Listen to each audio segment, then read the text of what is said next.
Dream Team, kita balik lagi dalam DPI menuju tahun baru. Dari Boxing Day sampai tahun baru kita tetap ada seperti biasa siaran bersama saya Panji Suryono. Dan kita akan temani liga-liga yang udah pada jalan, termasuk Liga Inggris yang sudah semakin seru. Karena tim-tim besar pun juga sudah menunjukkan kekuatannya. Mungkin hanya Tottenham Hotspur ya, tim besar atau tim kecil ya nggak tahu ya. Karena yang nggak bisa berhasil meraih kemenangan. Dan juga nanti malam masih ada Manchester City yang akan ketemu Leeds United. Balik lagi bersama GeForce, Fast Moving Automotive Parts punya Indonesia. Kalian bisa cek produk dan promonya di e-commerce kalian. Dan juga cek di Instagram GeForce @GeForce_ID untuk tahu promo-promo dan juga produk-produk terbarunya. Monggo langsung dicek dan juga di follow Instagramnya @GeForce_ID. Sekarang gue sama Aldi dan juga Coach Justin menuju tahun baru. Wih, pada gelap-gelap. Sementara gue merah sendiri karena besok Indonesia menghadapi Thailand, laga yang cukup krusial. Tapi kita nggak akan ngomongin Indonesia lawan Thailand karena itu bahasan Depdagri besok. Kita akan ngomongin bagaimana kemarin adalah transfer yang cukup rame, tikung menikung ya. Lagi-lagi katanya MU kena tikung terkait Cody Gakpo yang katanya udah nego duluan sama MU. Dan Gakpo-nya mau ke MU, ternyata dengan pendekatan Van Dijk dan juga dari coachnya dari Liverpool, akhirnya klub bisa membawa Gakpo ke Anfield. Lu menurut lu ini tikungan yang berhasil atau menurut lu ya? Sebenarnya gue nggak begitu setuju dengan istilah tikung-menikung ini ya. Gitu Betul. Gue juga nggak setuju. Betul. Soalnya ya emang jelas bahwa Gakpo ini adalah salah satu pemain yang diincar MU oleh Ten Hag dari summer kemarin. Itu jelas bahwa dia adalah seorang pemain yang emang di-admire oleh Erik Ten Hag, itu jelas. Cuman MU ternyata belum pernah melakukan official bid atau official offer kepada seorang Gakpo. Bahwa MU sendiri emang banyak kok pemain yang dia admire, Ten Hag suka dengan approach. Tapi kalau admire doang kan itu nggak cukup. Lo harus melakukan official offer. Nah, itu yang belum dilakukan oleh kepada Gakpo dari Ten Hag. Cuman ya buat gue pribadi, MU ya kita kan awalnya sangat kabar yang terlintas besar adalah bahwa Gakpo ini ke MU. Dimana kalau Gakpo ke MU ya sangat luar biasa bagus. Dimanapun yang mendatangkan Gakpo sangat amat beruntung. Cuman ya emang ya udah berarti emang cuma sekedar admiring bahwa MU nggak pernah melakukan penawaran khusus, dan sekarang dia ke Liverpool, which is buat gua ini sebuah keuntungan besar buat Liverpool karena dengan kedatangan Gakpo ke Liverpool sendiri ya kita tahulah Gakpo ini versatile, bisa main di flank kiri seperti di PSV atau biasa bermain di nomor 10 di seperti timnas Belanda. Ini tentu akan memberikan seorang Jurgen Klopp kebebasan atau keluasan dalam opsi permainan, bisa pakai 3-4-3 seperti di timnas Belanda, di mana Gakpo menjadi seorang penyerang lubang, bukan false nine ya, karena nggak melulu penyerang lubang itu adalah false nine. Atau dia bisa dimainkan dalam 4-3-3 di mana dia dimainkan di kiri depan atau di tengah depan. Artinya ya dengan adanya Gakpo ini memberikan sebuah kebebasan bagi Jurgen Klopp dan tentunya kualitas lebih baik dalam lini depan. Sebelum kita ngebahas soal Gakpo-nya terkait ke MU, kebutuhannya dan juga ke Liverpool, ini adakah hubungannya dengan MU si Glazer mau jual ini nggak sih Coach? Karena kan katanya karena ada kemungkinan Glazer ngejual sahamnya MU, dia jadi dari sisi transfernya ada pengurangan ini budget. Oke, sebelum gue jawab itu, gue koreksi sedikit. Jadi Gakpo ini ke Liverpool bukan karena Van Dijk. Bukan ya? Tapi lebih karena Pepijn Lijnders. Oh itu, oke. Itu asistennya Klopp yang juga orang Belanda.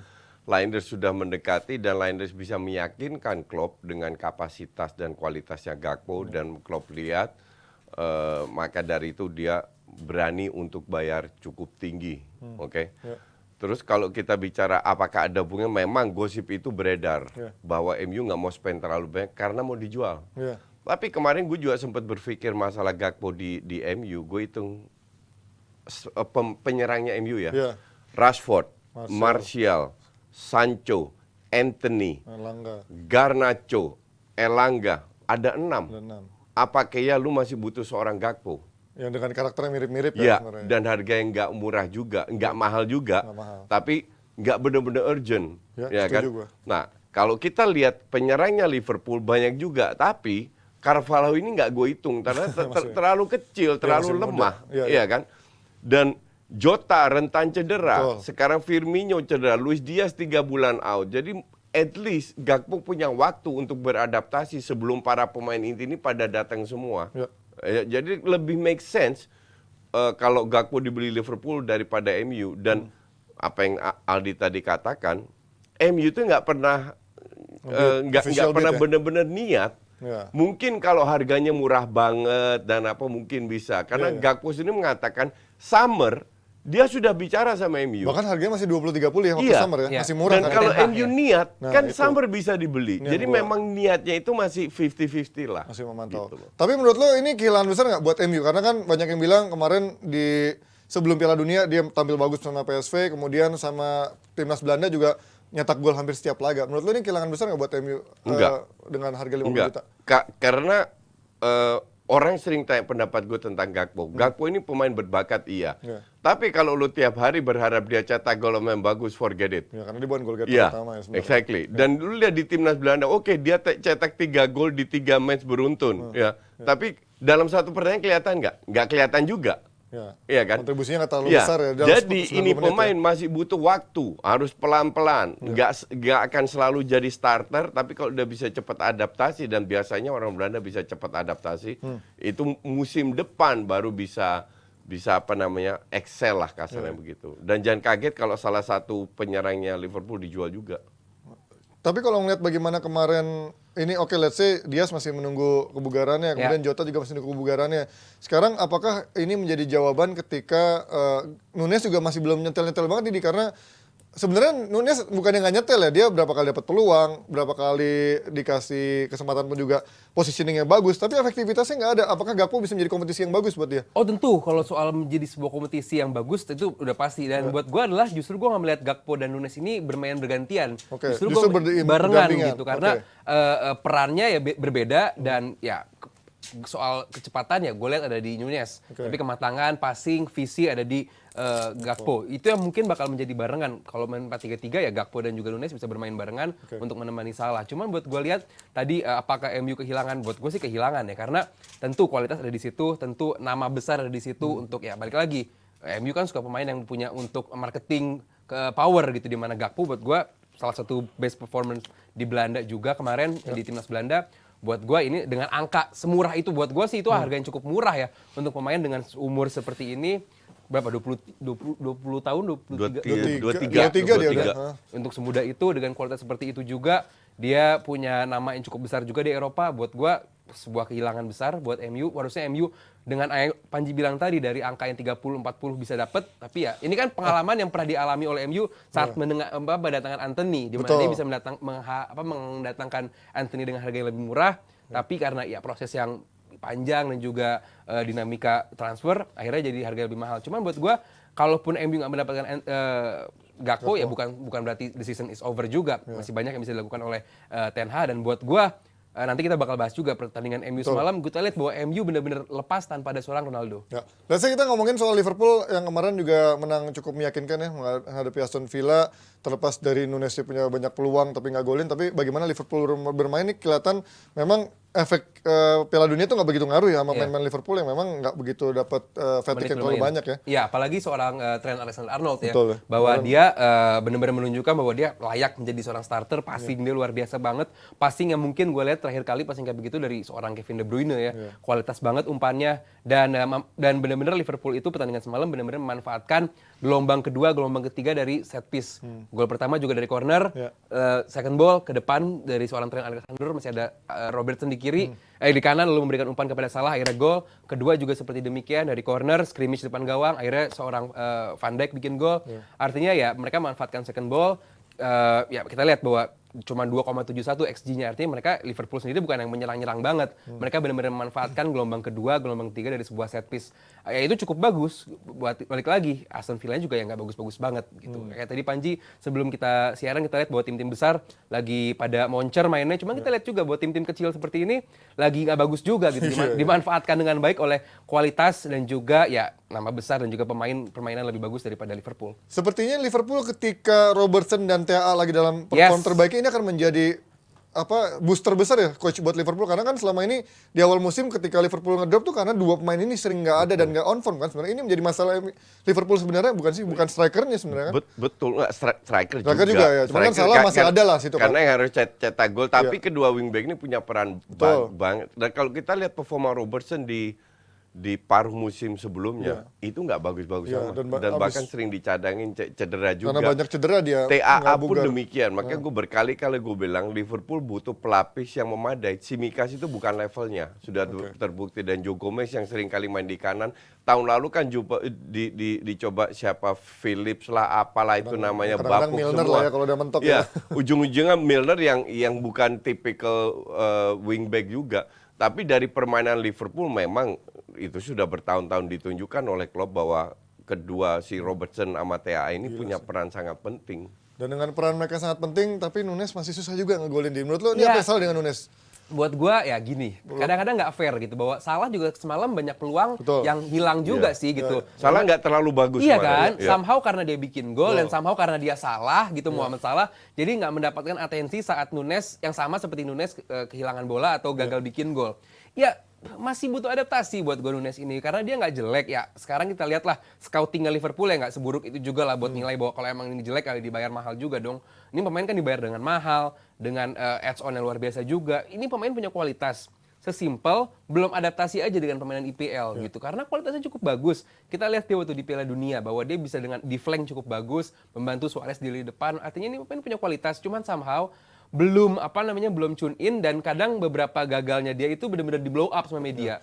Mungkin ekspektasi orang meninggi karena harga dan juga perbandingannya sama Haaland ya coach. Karena kelihatan dari dia touch-nya masih agak mental-mental. Beda kan sama Haaland yang kelihatan udah lebih matang gitu. Dia masih kelihatan rough banget sebenarnya talentanya. Walaupun punya potensi besar sebenarnya.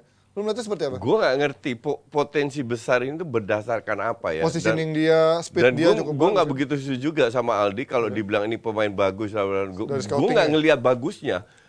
Ini pemain bagus kalau dia dijadiin real striker. Oh, oke. Dia nggak yang dalam bisa nahan bola, yang bisa bola atas. Tapi di Liverpool kan lu benar-benar harus kerja keras, jemput bola. Yang lu butuh visi, lu butuh decision making. He fails dari sisi itu. So far. Tapi ini bukan match pertama di mana dia gagal. Berkali-kali kita lihat. Ada salah satu match counter atau serangan, dia bikin dalam jeda berapa menit 3 kali kesalahan mengambil keputusan. Yang harusnya dia passing ke temennya kosong, dia passing ke tengah. Yang harusnya dia shoot, dia passing. Ngerti gak? Ini udah bukan, untuk gue sih bukan, gue nggak so optimis Aldi. Kalau ya karena ya tadi Coach bilang bahwa dia bakal lebih bagus kalau dijadikan seorang nomor 9. Real striker. Cuman namanya waktu dia bagus di Benfica, dia bagus di Uruguay. Di Uruguay belum terlalu bagus, cuman bagus, dia bermain di Benfica menjadi salah satu top scorer juga, bukan nomor 9 juga Coach. Dia bermain seperti sekarang, dia melebar di kiri dan dia memanfaatkan kecepatannya. Cuman somehow kualitas kualitas Liga Portugal berbeda dengan Liga Inggris. Itu yang belum adaptasi doang Coach. Mungkin saat Nunes udah adaptasi, udah bisa excel dengan pertandingan di Premier League, kita akan melihat Nunes yang berbeda juga. Tapi beda juga dengan Haaland. Gue masih exceptional. Itu maksud gue. Gue siaran nama Helmi Yahya. Helmi Yahya tanya berkali-kali. Bahkan dia bilang, Coach, lu yakin Haaland sukses? Dia bilang gitu. Kan kita lihat Sancho. Gue bilang, Sancho itu overrated. Dari awal gue udah bilang kan, harganya cuma 30, dibeli 80-90. Itu overrated. And this guy will fail. Sancho. Walaupun mungkin butuh waktu lama ya.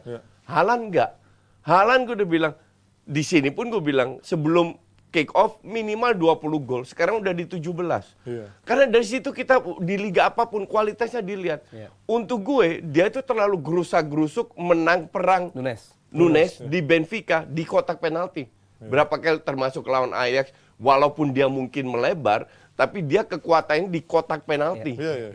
Nah, sementara yang kita lihat kemarin itu tidak di kotak penalti.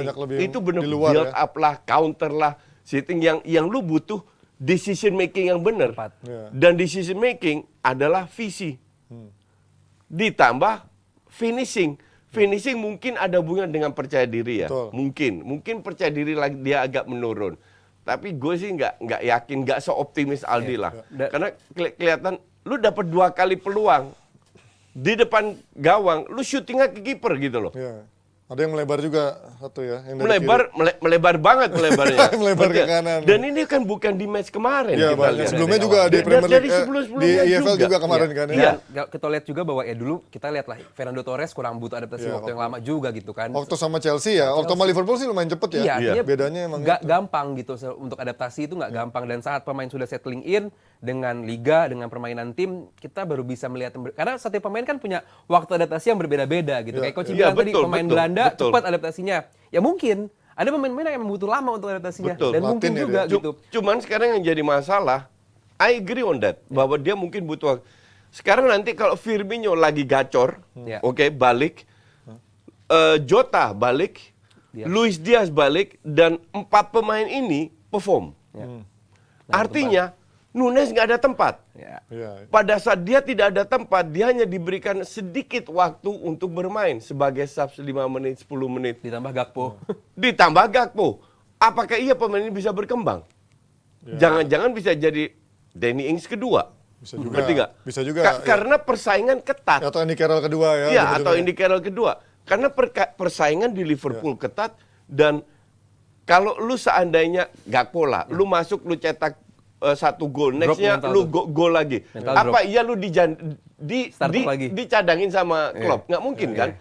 Belum Jota lagi masuk, belum Luis Diaz udah terbukti kualitasnya. Baru adaptasi juga. Kalau dia nggak cetak gol, minimal dia punya kontribusi. Lah Nunes udah nggak cetak gol, nggak ada kontribusi pula. Ngasih asis kemarin. Kalau kontribusi sebenarnya masih ada. Ya, buka ruang. Kalau Coach ini kan tipe yang namanya seorang striker dinilai dari golnya gitu kan. Oh iya. Ya, cuman ya buat gua dibilang jelek banget juga enggak Coach. Enggak, jelek enggak. Tapi somehow orang terlalu fokus ngelihat gagalnya si Nunes ini, padahal ya gua sebagai fans dari Jurgen Klopp 80-90 juta. Itu yang masanya. Cuman banyak pemain yang lebih mahal juga, lebih flop juga banyak sih gitu kan. Ya kayak Sancho. Dembele ya kan. Dembele nggak flop lah ngaco. Flop lah 120 juta kagak pernah main, Coach. Enggak, gua enggak setuju. Enggak. Tahun ini dia main loh. Kan udah dibeli ulang. Tahun ini dia udah dibeli ulang. Enggak. Kontraknya udah habis. Iya. Udah dibeli ulang dengan harga gratis. Dia tahun ini membuktikan. Tapi dengan harga 120 flop. Kontraknya kan habis. Bentar, let me finish. Lu jangan motong aja. Dia jelek karena dia sering cedera. Loh, ya karena cedera kan berarti orangnya dia, kakinya dia. Cedera itu 50-50 lah. Kan kita ngomongin flop dari harga, Coach. Ketika harga itu disematkan ke dia nggak pernah main karena cedera, ya itu flop berarti. Tapi lu setuju kan harga mahal belum tentu sukses? Bener, lu juga setuju kan? Harga mahal belum tentu sukses. Bener, oh setuju. Iya, betul. Griezmann juga gagal total. Cuman, kan? kalau Griezmann gue setuju. Iya kan? Di Barcelona. Tapi kalau Dembele jelas-jelas pada saat dia bermain, dia nggak gagal. Iya, tapi kan pada saat musim ini sih, Coach, musim ini nggak gagal. Iya. Semusim sebelumnya, pada saat dia main, dia juga main bagus. Cuman orang bilang gagal karena cederanya. Nah, Sancho main nggak main tetap flop. Itu baru flop. Tapi kan Sancho baru di MU kan, di Dortmund kan juga dia bagus kan. Di MU kan baru 2 musim. Berapa musim? Tapi kan musim ini kan baru jalan 1,5 musim, dan tapi awal musim bagus Sancho. Dia awal musim lumayan kan, makanya ada yang masalah dengan psikologis. Gue percaya Ten Hag itu bakal memberikan revitalisasi seperti Rashford ya. Karena Rashford gue juga hancur kemarin. Kalau gue bilang Rashford dari awal ini udah bagus. Cuman bahwa dia mengalami penurunan, it happens dengan semua pemain bola. Akhir-akhir ini dia menunjukkan gue udah kembali lagi. Tapi beda dengan pemain yang dibilang atau mahal atau ini apa nggak bagus. Dan ya balik emang lagi, pemain mahal itu kan bukan dia yang pengen. Bener gitu. sih. Jadi kayak Grealish mahal kan bukan Grealish yang pengen. Tapi balik lagi mungkin kalau soal Nunes, gue melihat ada titik cerahnya adalah selama ini dia masih punya positioning yang bagus. Chance-nya juga cukup banyak kan, SG-nya, walaupun emang efektivitasnya itu yang menjadi masalah kan buat Arsenal sebenarnya bagus juga bikin gol juga kan. Cuman ya somehow belum cukup gitu. The point dengan Nunes adalah lu beruntung main karena temen-temen lu pada cedera. Iya dong. Ya tapi kan dia karena harga mahal pasti sekarang diprioritasin dulu kan Coach sama Klopp iya, kan. Karena yang lain cedera. Kan. Iya, karena pada saat dia diberi kesempatan, pada saat temen-temennya fit, dia diberi kesempatan 2-3 kali sebagai starter, nggak perform. Maka dari itu dicadangin sama Klopp. Oke? Dan gua akan lakukan hal yang sama kalau gua Klopp. Temen-temennya perform. Sekarang pada saat teman-temannya perform, Luis Diaz, Firmino perform dong, kecuali Jota masih. Jota juga nggak perform juga. Iya. Terus cedera, dikasih lagi kesempatan. Nah, sekarang secara tidak langsung, nggak perform lagi. Jadi butuh berapa kali kesempatan gitu.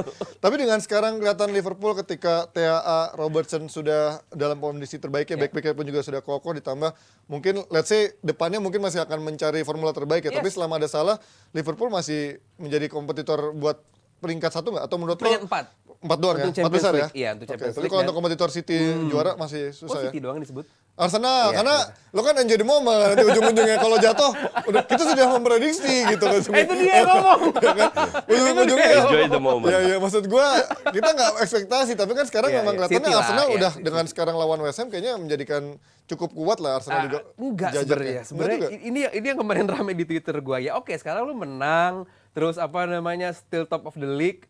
Itu something. Cuman kalau gue lihat permainan Arsenal ini sih jauh ya. Maksudnya kualitas masih belum sebagus itu. Gue lihat permainan Arsenal. Kalau kualitas iya, tapi Iya, dan sama kita aku lihat sekarang juga. udah jadi sistem yang Kemarin udah main jadi. cukup bagus kemarin. Gue lihat balik lagi lawannya West Ham. West Ham tahun ini tuh West Ham paling jelek yang pernah kita lihat loh. Ya tapi Peringkat Iya sih. 17, peringkat 16 loh. Tapi tetap aja West Ham kan suka menyulitkan tim-tim besar selain Arsenal ya. Kalau Arsenal 3 tahun terakhir emang nggak pernah ya, kalah kan sama West Ham. ya. tapi itu kan kemenangan yang wajib dimenangkan. Betul, Makanya betul. gue bilang kalau soal menangnya itu Iya. Tapi mainnya juga bagus sih kemarin. babak kedua. Iya. Babak pertama. Babak gue setuju. Babak pertama nggak jelek juga. Iya. Hanya mereka nggak bisa cetak gol. Yes. Karena West Ham-nya juga cukup bagus. Betul. Tapi babak kedua lebih. Ya, lebih. Cuman untuk jadi juara kan nggak harus selalu bermain Nah itu bagus. Ya, setuju. setuju. gue, Nah, ini gue bilang. Dan mereka menunjukkan pada saat mereka harus main bagus, mereka main bagus. Iya. Iya, iya. Gue kemarin enjoy Arsenal. Iya, iya. Tidak selalu enjoy, Iya. tapi kemarin walaupun itu West Ham, Iya. walaupun itu Forest itu rank berapa? 19. Exactly. Iya. Gue juga enjoy MU, nggak bisa lu bilang juga Forest nggak ngelawan.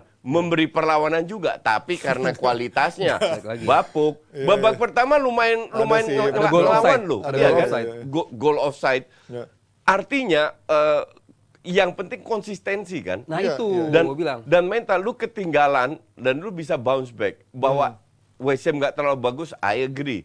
Tapi you still have to do it gitu Yes. loh. Dan you do it bukan dengan goal tap in. Oh enggak. Bukan gol Inzaghi. Iya. Tapi gol bener-bener yang set play Keren atau loh, Ketia kemarin pergerakannya loh. Dan iya. Di pas golnya ya, pas Iya, golnya iya. doang ya. masalahnya cuma satu Satu pergerakan gitu loh. dalam 90 Ini menit. yang kemarin akhirnya gue diserang di Twitter adalah gara-gara ya oke gue berharap Arteta ini nggak puas sama Nketiah. Iya, gue berharap betul, gue berharap ini betul. dievaluasi bahwa kita benar-benar butuh seorang Betul. striker baru. Iya, iya. Oh rame gue Betul. diserang Coach.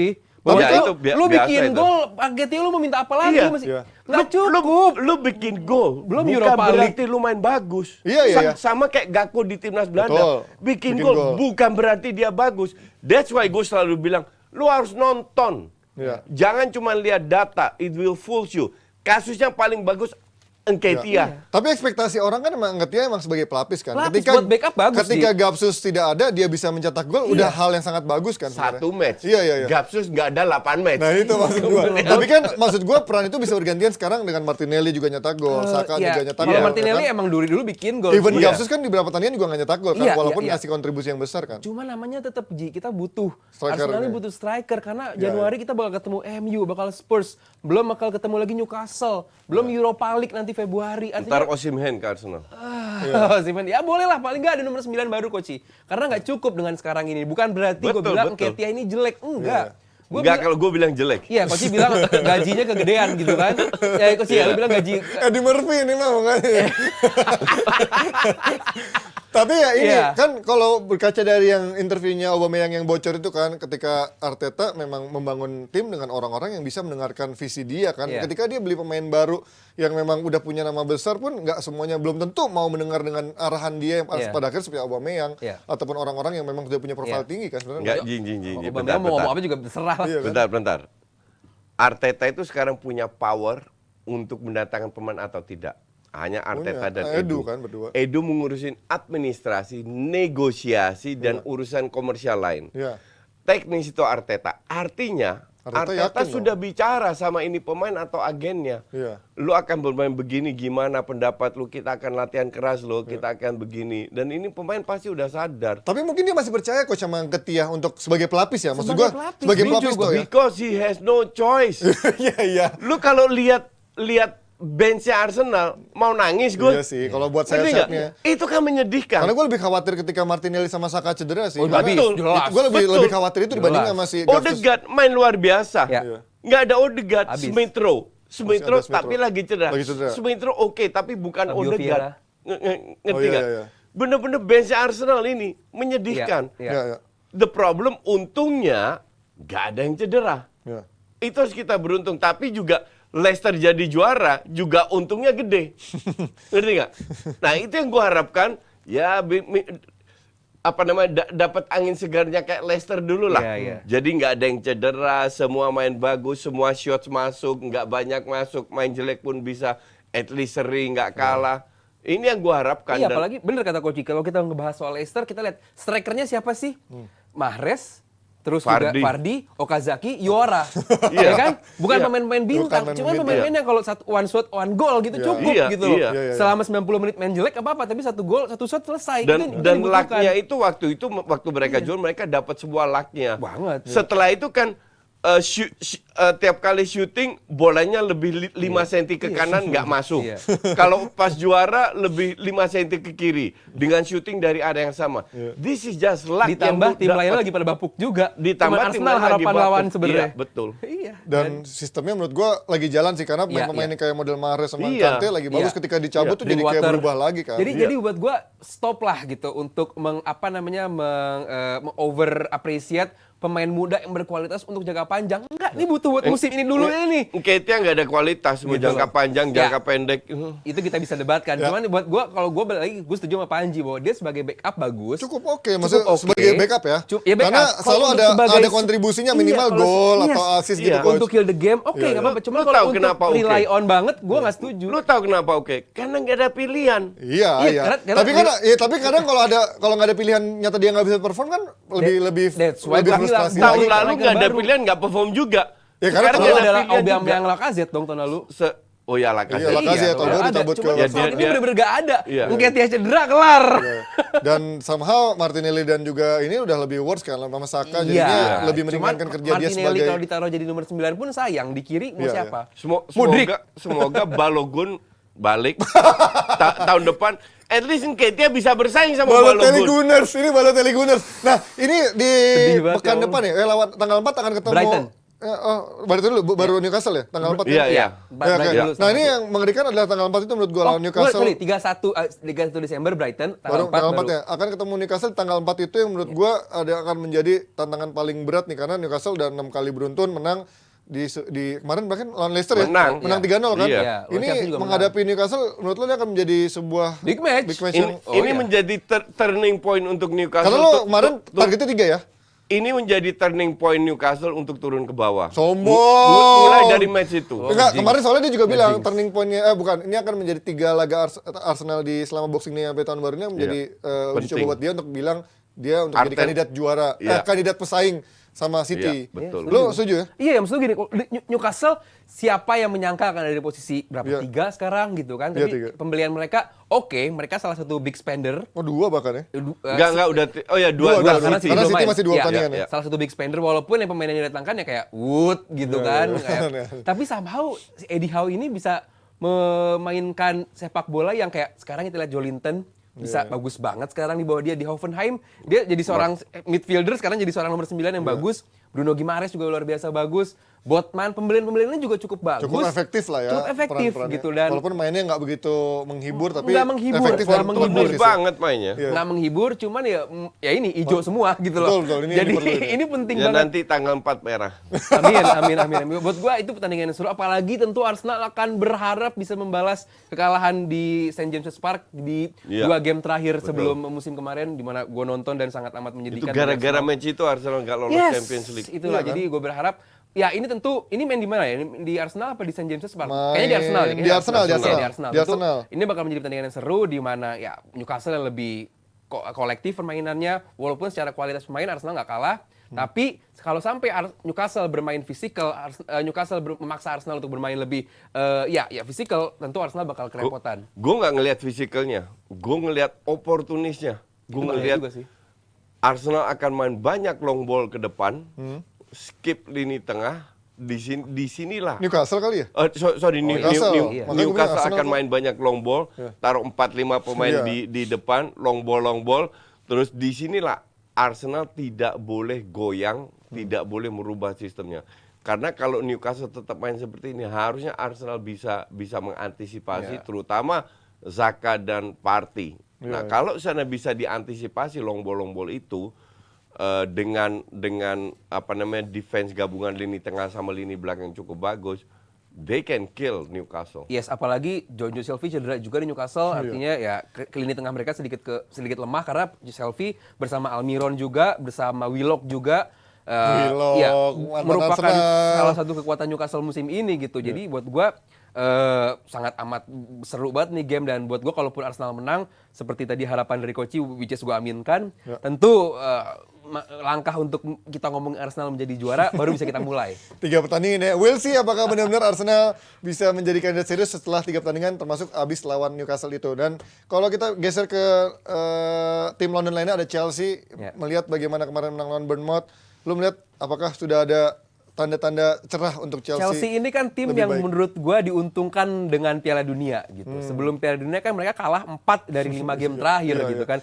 Terus break, terus masuk, menghadapinya Bournemouth, habis itu Nottingham Forest.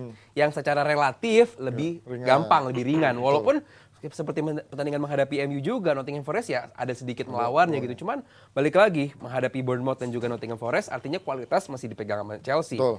Tapi balik lagi, menghadapi Bournemouth, kita lihat Reece James cedera. Ini bakal menjadi pukulan telak bagi Chelsea, di mana fullbacknya sekarang hanya ada Azpilicueta, dan kalaupun mau ke 3 back, memaksimalkan Chalobah di sisi kanan.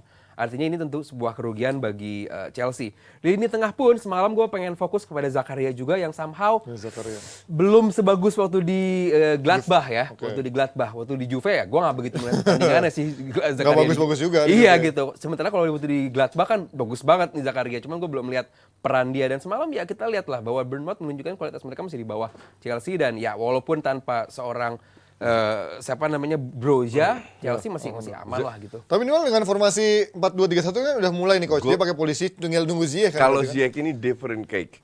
Gue selalu bilang, orang tanya ke gue pada saat gue live comment Twitter, siapa yang harus dibeli Chelsea? Gue bilang, gak ada yang perlu dibeli Chelsea. Kualitasnya sudah bagus. By the way, gue nggak Broja untuk gue bukan pemain bagus dan bukan pemain berbakat yang bagus. Zakaria masih bisa, oke lah, not bad, gue masih percaya. The problem dengan Chelsea itu cuma satu. Play 4-2-3-1. Itu udah berkali-kali gue bilang. Kualitas pemain yang dimiliki Chelsea itu udah gue bilang zaman Tuchel. Tuchel tetap berbadan 3-4-3. Gue bilang, Tuchel kalau begini terus akan dipecat. Dipecat beneran. Match pertama kalau nggak salah main 4 back. Potter menang, terus diganti 3 back. 3 back sekali-sekali 4 back. Jadi karena dia pelatih baru, oke, kita kasih dia kesempatan. Tapi akhirnya dari kekalahan, mayoritas main 3 back. Jadi aku bilang, kalau Potter sadar, dia main 4 back. Kemarin main 4 back. Kan? Di luar, skor. Chelsea play very fluid. Karena bebannya tidak hanya di wing kiri kanan. Kayak di 3-4-3-nya. Tapi the whole, kalau lu lihat heat map-nya Chelsea itu benar-benar semua pemain berada di posisi yang benar. Semua sudut lapangan dijelajahi. Dan semua positioning benar sehingga mereka bisa menang lebih banyak. Kita lihat dengan 4-2-3-1, berapa peluang didapatkan Bournemouth. Itu di menit 10 menit terakhir one shot. The rest, nothing. Ada peluang bersih yang artinya lain. Mereka lebih kuat juga. Dan gue nggak begitu setuju juga soal Reece James. Reece James bukan pemain jelek, tapi kalau dibilang kehilangan, gue bilang tidak. Nanti kalau nggak ada Reece James, Azpi main, Azpi cedera, nah itu baru puyeng. Tapi selama ada Azpi, gue nggak ngelihat Azpi lebih jelek dari Reece James. Mungkin dari sisi serangan Reece James lebih bagus. Dari lini kedua, tapi dari sisi defense, Azpi lebih bagus. Dan kemarin menunjukkan bahwa tim Chelsea ini harus main 4-2-3-1. Cuman kita kan nggak tahu next-nya. Jangan kaget kalau mendadak main 3-4-3 lagi, ngerti nggak lo? Nah kalau dipertahankan 4-2-3-1, mungkin ada kalahnya. Tapi gue yakin Chelsea kalau mau masuk 4 besar harus main 4-2-3-1. Dan tanpa tambahan pemain, hanya dengan pemain yang mereka miliki. Ziyech belum balik loh. Iya, lagi vacation dia. Dan buat gua kalau Coach bilang secara bertahan Aspi lebih bagus, ya kita lihatlah semalam Kiefer Moore aja yang tinggi gede gitu, lari masih lebih menang dibandingkan Aspi Keleta. Itu kan suatu hal yang bisa berbahaya bagi lini pertahanan, Coach. Untuk lari Aspi ini masih kacau banget sih untuk seorang fullback kanan. Mungkin kemarin Kiefer Moore, Coach. pada saat momen itu, tapi lu nggak bisa menilai pemain Aspi dari ya, untuk lini bertahan ya kan tadi kita fokus. Aspi itu kalau dia bertahan nggak jelek, dia udah nggak main di bek kanan lagi. Dan dia itu memenangkan segalanya loh. Dia nggak starter juga. Sebagai bek kanan. Kemarin nggak. Iya. Tapi kalau dia sering jadi starter, he's quite good kalau gue bilang. Iya. Ya walaupun memang sudah melewati masa jayanya dari umurnya minimal. Memang akan menjadi ini dia, sih. Dia baru rotasi. 30-an kok, 31, 32 sekitar itu. Nah, tapi kemarin dengan 4-2-3-1 peran nomor 10 ini kan kembali ke Mason Mount lah, dan kemarin dia cukup bagus mencetak gol. Ini karena sistemnya. Ya kan? Dan karena lawannya. Iya. Pada saat main 3-4-3-nya Chelsea bukan dengan winger tapi dengan dua pemain di belakang striker. Mason Mount nggak dapat banyak space. Begitu pula juga Ziyech atau Pulisic. Kemarin Pulisic taruh di space yang benar. Dari wide, dari sayap. Ziyech kalau main dari wide akan dapat banyak. Sehingga Mason Mount akan dapat space lebih besar. Ngerti nggak? Nah, inilah kalau bermain dengan sistem ini lebih bagus daripada dengan 3-4-3. Apalagi ya mungkin yang bikin mereka 3-4-3 lagi kalau backnya habis lagi, cedera lagi. Sekarang kan berarti mereka ada Chalobah, Aspi, Thiago, sama Koulibaly. Mereka tersisa 4 ini, ditambah di kiri juga ada Cucurella. Habis itu ya udah habis lagi kan. Chilwell masih ada kan? Chilwell cedera dong? Chilwell nggak tahu sampai kapan tuh. Enggak cedera. Oh, Chilwell masih ada sampai pertengahan Januari ya? Cedera kan? Cedera. Ya, makanya berarti paling aman ya pakai 3 back lagi dengan buat mereka ganti-gantian. Aspili kan bisa di kiri juga kan? Iya. Gak maksimal juga sih, lebih suka di kanan. Gue bilang dengan Aspi kanan, Cucurella kiri dengan 2 center back ini udah dipertahankan. Kecuali kalau ada yang cedera. Iya, makanya. Iya. Oke, kita geser dari Chelsea, kita lihat apakah dengan formasi 4 back ini bisa konsisten atau kita dengan formasi dengan kedalaman squad yang pas-pasan dengan cederanya Chilwell justru Potter akan kembali bereksperimen dengan 3 center back. Kita pindah ke MU yang kemarin juga meraih kemenangan cukup meyakinkan dan juga seorang Rashford yang seolah kembali bugar bersama Martial sama-sama mencetak gol. Lu melihat dengan tidak ada Ronaldo memberikan angin segar buat MU. That's the point. Ini yang gue harap dari MU dari awal musim sebenarnya. MU gak usah ada Ronaldo lah gitu. Beneran. Emang bener. Ya kan? Dari awal musim gue bilang bahwa ini MU gak perlu ada Ronaldo, dan terbukti bahwa semalam ya oke, orang bakal bilang ya lawannya baru Forest. Cuman istilahnya bener-bener MU bermain berbeda. Ini yang gue harapkan, bukan sebagai fans Arsenal ya, sebagai pengamat gue bilang bahwa ini harus MU tuh kayak begini dari awal musim gitu loh. Mereka bermain dan mainnya bagus. Dan mainnya bagus. Bukan menang doang. Dan bukan menang doang, kita lihat bahwa udah totalnya 17. Artinya benar-benar menyerang gitu loh, bahwa mereka tahu kualitas mereka tahu bagaimana memaksimalkan kualitas mereka, bagaimana pemain seperti Garnacho bermain bagus, pemain seperti Rashford yang lu bilang tadi bisa assist, bisa bikin gol, bisa main di kiri, di depan, di kanan gantian sama Anthony. Bruno Fernandes lepas dia ngerasa benar-benar jadi jenderal di lapangan, benar-benar bisa ngerusak konsentrasi lawan. Ten Hag juga bisa memainkan banyak sekali skema tanpa ada beban, takut ada pemainnya pada ngambek. Iya kan? Ini yang nggak ada beban, dan pemain seperti Alex AWB juga yang dia tahu bahwa sekarang kan target MU adalah mendatangkan seorang midfielder dan juga bek kanan. Dan ini menjadi platform yang bagus juga buat AWB karena dia kan perlu diuangkan, perlu di cash money on sama si MU, bahwa dia dan pertandingan semalam ya kita lihat bahwa dia bermain bagus juga, sempat memberikan umpan-umpan bagus juga dalam. Artinya ya pasti fokus dari MU pertama adalah meninggalkan atau menguangkan dari seorang AWB, mendapatkan bek kanan baru, mematenkan dan memanjang kontrak dari si Dalot. Kok mematenkan sih? Ya panjang kontrak dari si Dalot, dan juga mendapatkan midfielder baru, which is yes. Buat gua MU butuh midfield baru. Karena apa? Fred bagus, Casemiro bagus. Cuman apa ya? Butuh seorang yang menjadi seorang jenderal di lini tengah yang buat gue itu belum ada di MU saat ini. That's why benar-benar Ten Hag benar-benar mengharapkan datangnya seorang midfield baru. Cuman sisanya gue lihat Luke Shaw menjadi seorang central back semalam cukup bagus gitu, karena emang tidak mendapatkan tekanan dari Nottingham Forest juga. Jadi Luke Shaw itu ternyata minta jadi center back. Soton pernah pakai jadi central back. Enggak, dia minta ke Ten Hag. Dia bilang ke Ten Hag bahwa gue bisa main center back. Zaman Ole kan pernah coba berapa kali kan, ketika jadi 3 center back. Dan kemarin bagus. Padahal kalau lu lihat di kan gue live Chelsea di komentar itu banyak yang komen kok Maguire nggak dipakai, Maguire nggak dipakai dalam. Yang tahu itu kan Ten Hag, ya kan? Dan dia membuktikan. Dan gue salutnya sama Ten Hag apa? Ten Hag menunjukkan karakter bahwa tidak ada satu pemain yang lebih besar daripada klub.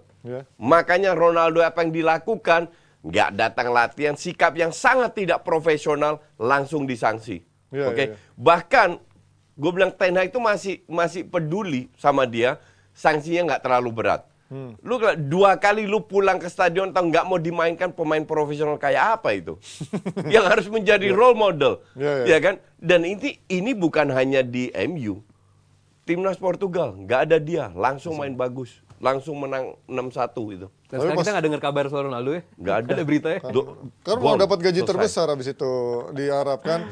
Tapi kan ini lagi-lagi pertanyaan gue adalah sama seperti netizen kan. Ini kan baru lawan seorang tim seperti Nottingham Forest yang secara space pasti juga lebih lebar. Bahkan even Newcastle yang main bertahan pun bisa mencetak 20-an shots lawan Nottingham Forest dan juga cuma nyetak 2 gol. Tapi artinya ya itu aja Newcastle yang tim main bertahan bisa nyari peluang 20-an gol, MU pun aslinya bisa dong. Berarti belum menjadi titik cerah juga buat MU, terlepas bermainnya cukup bagus ya kemarin ya. Pertandingan abis break itu nggak mudah. Pertandingan abis break panjang 6 pekan itu nggak mudah. Dan buat gua menang 3 poin dengan permainan seperti itu udah lebih dari cukup buat MU, udah lebih dari cukup buat Ten Hag. Dan juga beberapa klub lain, cukup buat Liverpool, cukup buat Arsenal, cukup buat tim lain. Buat gua dia udah oke buat MU. Tapi gue bingung, lu kenapa hanya mengatakan satu pertandingan nggak cukup? Emang MU sebelum-sebelumnya nggak pernah main bagus tanpa Ronaldo? Oh, gue nggak bilang, bukan soal Ronaldo di sini kan. Gue bilang tim ini baru bagus, belum pernah konsisten secara mainnya. Enggak, tapi kan mereka sering main bagus juga. Enggak, tadi gue bilang yang Portugal yang tanpa Ronaldo. Even abis yang Ronaldo keluar tuh kan Portugal nggak main bagus juga kalah Maroko. MU sekarang tanpa Ronaldo dan sebelumnya Ronaldo juga dicadangin nggak main, emang nggak pernah main bagus? Jarang. Menurut gue sedikit main bagusnya. Kan baru berapa pertandingan? Gue nggak setuju. Gue belum bilang MU... Itu 15 pertandingan sekarang. Gue bilang 6-7 pertandingan main bagus. Gue paling cuma bisa bilang 3-4 yang main bagus. Ukurannya main bagus nih apa sih? Iya. Ukurannya apa main bagus? Untuk gue yang main bagus, ball possession. Create chances. Nah iya, chances. Banyak variasi serangan. Yang jadi masalah dengan MU adalah cetak gol. Itu maksud gue, Coach. Itu bukan salah pelatih. Ketika nggak nyalain pelatih, nggak buat gue dan Panji mungkin bukan soal pelatih. Semalam, timnya, Coach. Semalam ini kita lihat MU yang berbeda, that's it. Even zaman Ole pun, gue nggak pernah nyalain Olenya. Pemain-pemainnya menurut gue masih belum dalam mindset yang benar menurut gue. Tapi di bawah Ten Hag sekarang, they create chances. Bukan hanya yang data-data, gue nggak setuju dengan data-data itu. Karena shot on goal, lu boleh punya shot 20, yang berbahaya berapa? Shot on target belum tentu berbahaya. Tapi kemarin, they create Malaysia kena tiang. They create berapa peluang yang besar, itu menang 4-5-6-0, sedikit beruntung bisa. Dan gue lihat MU sering main bagus, berdasarkan banyak kombinasi, memanfaatkan peluang, create chances. Bahwa mereka tidak selalu menang, makanya berada di rank 4-5. Ya karena memang kualitas pemainnya nggak punya killer. Kalau untuk kualitas sih gue nggak khawatir. Nggak punya killer maksud gue. Kalau killer insting ya bener. Cuman ya kita lihat bahwa kan yang harusnya menjadi killer insting ya kemarin kan Ronaldo. Ya kan, Rashford, nggak perform Sancho, juga satu musim Ronaldo. Kan? Artinya ya ini berubah sekarang. Tanpa Ronaldo nih benar-benar MU benar-benar berubah, Coach. Ini bakal menjadi MU yang baru di mana fokus gue adalah Ten Hag sekarang lebih santai. Ten Hag lebih luwes, lebih lega. Bukan hanya Ten Hag, pemain-pemainnya juga. Apalagi pemainnya juga lebih bebas, lebih santai. Di mana kita lihat Garnacho bermain tanpa burden, tanpa beban di sisi kiri. Dulu kan kalau seandainya Ronaldo kan sering nggak dimainin juga. Kan jadi beban juga. Pas di awal musim kan. Pada saat dia nggak dimainin, kamera ke dia. Terus subs dia masuk, pemain kayaknya udah panik. Karena dia nggak dapat bola, ngamuk-ngamuk, dimarahin. Salah, marah-marah. Nah sekarang udah lepas itu semua. Itu makanya gue bilang bahwa, dan mungkin fokusnya Panji di situ bahwa kita lihat MU yang berbeda sekarang. Tapi gue lihat MU main bagus, jauh lebih bagus daripada di bawah Ole. Rangnick. Itu kita bisa bahas di game selanjutnya. Baru 15 pertandingan gue nggak bisa bilang itu sih. Karena gue ingat juga lu bilang MU main bagus di bawah Ole zaman dulu. Awal Ole. Ole berapa tahun Inca? 3 tahun. 3,5. Exactly. Hanya awal-awal doang. Iya kan. Ini kan juga masih 15 pertandingan makanya. Betul. Tapi at least kalau lu lihat MU tahun lalu seperti apa? Itu benar-benar bukan peringkatnya, di bawah permainannya itu jelek banget loh. Di bawah Rangnick, di bawah itu jelek, bahwa mereka bisa bangkit lagi dengan permainan di awal-awal keteteran, habis itu pelan-pelan bangkit. Gue bilang Ya karena problemnya menurut gua Background-nya adalah bagus. itu ketika dia bisa cuci gudang pemain dan juga merevitalisasi pemain-pemain yang memang punya performa atau punya potensi bagus bisa dikembalin ke Rashford, ya ini bisa menjadi kunci karena kan Jelas. Nggak banyak pelatih bisa kayak even begitu. era Ole ke Rangnick kan ternyata nggak ada perbaikan Nggak kan. ada. Tapi dengan Ten Hag dia bisa membuang pemain-pemain yang nggak perlu, kemudian juga merevitalisasi ya mungkin akan menjadi Kan perbaikan. banyak yang setuju datangnya seorang Rangnick menjadi seorang caretaker Iya, bla bla iya. bla. Gue sama sekali nggak setuju karena Rangnick apa 6 bulan plus 2 tahun apa? Berarti lu setuju sama Ronaldo dong? Untuk apa? Untuk Rangnick? Ya kan nggak cuma Ronaldo yang ngomong kayak Iya, begitu. iya, semuanya. Iya, gue nggak cuma Ronaldo dan ya kadang juga Ronaldo bener, kadang juga enggak. Cuman buat gue datangnya seorang interim manager 6 bulan lalu menjadi seorang Duta, ya, konsultan lah, konsultan selama 2 musim itu sebuah kemunduran bagi MU. Iya, iya. Cuman ya sekarang di bawah Ten Hag pelan-pelan udah mulai dibenahi bahwa deadlock tadi udah mulai dibenerin. Pemain seperti AWB yang tadinya bisa dipergi secara free transfer, Iya, sekarang lagi betul. pengen coba diuangkan. Artinya pelan-pelan lagi dibenerin ini tim dan Sambil langkah mencari, ya. tepatnya adalah tanpa Ronaldo udah selesai di situ. Tapi menurut kalian apa sih menjadi pemain mana yang memang menjadi titik paling diincar Ten Hag? Karena kan kayak waktu itu kan nyari De Jong, Iya, De Jong tiba-tiba satu dapat Casemiro gitu. Menurut kalian siapa yang memang kira-kira De Jong. diincar? Gua De Jong. Enggak, Kan De Jong udah nggak mungkin, harus move on Lu kan. forget it, De Jong. Harus Iya move on. sih, iya misalnya kalau yang bisa ya. Kira-kira siapa yang Forget benar-benar it, De diincar Jong. sama MU sekarang secara diam-diam? Gue bilang striker. Dan pilihannya nggak banyak ya. Selevel Osimhen. Iya. Dan Kalau pilihannya gue nggak bilang banyak, pada Mas. saat mereka dengan sedikit peluang bisa cetak banyak gol, yang lain permainan akan percaya diri akan meningkat semua. Iya, Sebenarnya there is nothing wrong dengan tim MU ini. Yang jadi masalah kalau Casemiro cedera, Iya itu masalah. kalau Tambah Eriksen cedera, kalau Bruno Yang main Fernandes, tambah karena minta. benchnya jelek, oke. Tapi selama starter yang sekarang ada, sama sekali nggak ada masalah. Yang jadi masalah kan cetak golnya, Ya, itu. bukan permainan, bukan create chances. Iya. Nah. Tapi itu kan masalah coach tetap kan ketika nggak bisa efektivitas iya. gol itu Nah, kan. maka dari itu beruntunglah Martial cetak gol, Rashford cetak gol, semoga bisa konsisten kan. Nah, ini lawan City sih gue Ya, nggak tahu. jadi intinya adalah yang lu butuhkan sekarang adalah seorang striker. Ya itu gue juga setuju sih. urgent Seorang striker yang urgent, yang untuk menyelamatkan 4 besar, Iya. itu mereka butuh seorang striker. Dan untuk gue sih nggak, kalau gue fans MU ya, gue nggak sedih kalau Gakpo nggak datang. Gue juga setuju. Gue juga nggak sedih. Karena satu, dia terlalu muda, dia butuh waktu untuk sementara MU butuh pemain yang udah siap. Udah jadi lah. Ya, dan untuk gue ya salah satu kandidat yang available itu Osimhen, yang cocok di sistem Napoli ya? MU. Hah? Napoli. Napoli. Napoli. Masih mungkin. Gue Harry Kane. Atau Harry Kane. Iya, Tapi karena- Harry Kane nggak mungkin Januari datang. Kalau Iya, datang iya. mungkin summer kan. Iya. Tapi Osimhen masih bisa Masih Januari bisa ini sih. datang. Walaupun harganya pasti gila juga tuh De Laurentiis ya. Pasti, Kalau ngasih harga tuh pasti. gila dia tuh. Iya, gue sama kayak seperti Ten Hag juga sih. Iya. Ya benar dia fokus permainannya, pembelian pemainnya di lini tengah sama bek kanan. Gue setuju banget karena ya sekarang Dalo cedera juga, kita nggak tahu abis cedera, pasca cedera bisa langsung tuning in apa enggak. Dan juga midfield bener, Ten Hag bener banget bahwa permasalahan mereka di lini tengah gue Iya, setuju untuk banget. menyambung antara Casemiro dengan Bruno. Iya, ya. kalau seandainya Eriksen. ada yang cedera dari Iya, antar mereka. karena Eriksen pun juga udah lewat kan dari sisi Iyalah. stamina-nya segala Betul, macam betul. kan. Eriksen itu definitely harus ada pelapisnya. Sering Sekarang- kedodoran juga dia kelihatan. Sekarang Fred sama McTominay. Nah lumayan lah Fred kemarin ngegolin ya. Bisa dia di kiri depan loh. Enggak, dia. Fred itu menurut gua kayak Nketiah lah. Ketika tim lagi moralnya bagus, dia suka menjadi right man on the right place ya. Nyamain. Oke, tapi Fred timnas Brazil loh, Fred. Fred timnas Brazil. Sebelum loh. kita Ya tutup, makanya out. gara-gara dia kemarin Oh iya benar. Berkat Richarlison lu tuh. Yang Justru main jelek. di laga-laga krusial itu memang Fred jangan dimainin. Kalau laga-laga yang udah happy dia main. Nah sekarang Berarti beda sama ngomongin Nketiah. baju gue nih timnas besok akan ketemu Thailand. Prediksi kalian singkat. Ini akan menjadi laga sulit untuk Yes, sulit. timnas. Ya. Menjadi sebuah kekalahan atau menurut kalian ini akan menjadi laga imbang? Yang jelas sulit sih, Bapak. Sulit ya? Sekarang gini, sekarang berapa gol? 9 gol timnas Timnas sekarang? 8 ya. 9 sama 2. 9, 7 sama 2, 9. 9. Yang bikin gol dari Plus striker 8. berapa? 2. Iya. Di apa namanya si iya. Ramadan Sananta sama satu lagi si Spasovic. Spasojevic Dan- itu. dan Artinya Thailand- adalah lini depannya sendiri belum kuat-kuat banget. Sementara Dendi nggak takut juga ya, Dendi ya. striker cuma di Spaso sama Dendi golin, Dendi. Emang striker deh? Dendi striker. Oh, ya gue pikir Dendi cuma striker. Spaso sama si itu. Artinya ya lini depannya benar-benar harus menjadi fokus Satu-satu utama tapi ya. gitu kan. Cuman buat gua menghadapi Thailand tentu ini bakal menjadi hal atau pertandingan yang sulit. Tapi optimis. Lo gimana coach? Kalau gue sih, gue masih melihat Indonesia masih akan kalah. Tapi menurut gue kekalahan ini akan menjadi pelajaran berharga buat di fase knockout sih.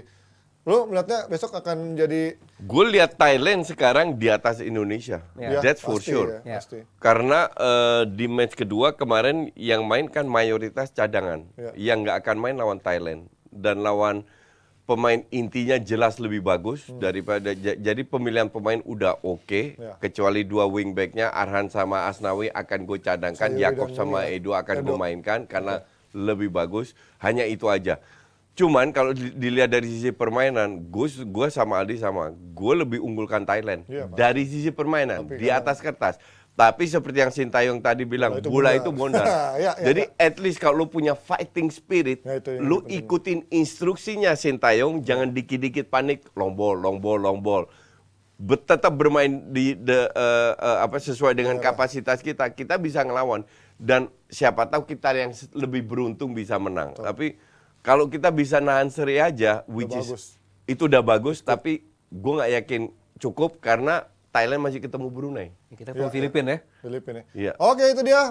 Kita doakan semoga timnas Indonesia bisa meraih hasil maksimal. Mau apapun hasilnya kita tetap doakan Indonesia bisa lolos dari grup Ya. dan pastinya memenuhi target menjadi juara pertama kali AFF karena biasanya langganan runner up. Kalau lolos sih lolos. Lolos. Ke semifinal, cuman ketemu Vietnam. Nah, itu yang repot. Dan Vietnam kemarin lucu ya, ada gol itu ya kontroversial kemarin ya. Ya itu nggak kontroversi itu. Ya, itu enggak. orang-orang yang Itu nggak yang tahu menjadi- aturan aja yang bikin menjadi keributan, kontroversi. padahal kalau lihat Itu dari- media yang bikin Kalau lihat kontroversi. pelanggarannya Penalti jelas sih bukan sih? memang dari Penalti ya? Malaysia Iya. Vietnam itu kan penalti. Yang di luar lapangan. Yes, kita doakan. Thank you Aldi, thank you Coach Thank you, Ji. Yasin. Thank you juga Thank Jurgen you. yang udah nonton DPI. Sampai ketemu di episode hari Jumat besok dan juga jangan lupa saksikan Dagri dan juga ada live reaction besok Timnas Indonesia. Sampai ketemu. Bye bye.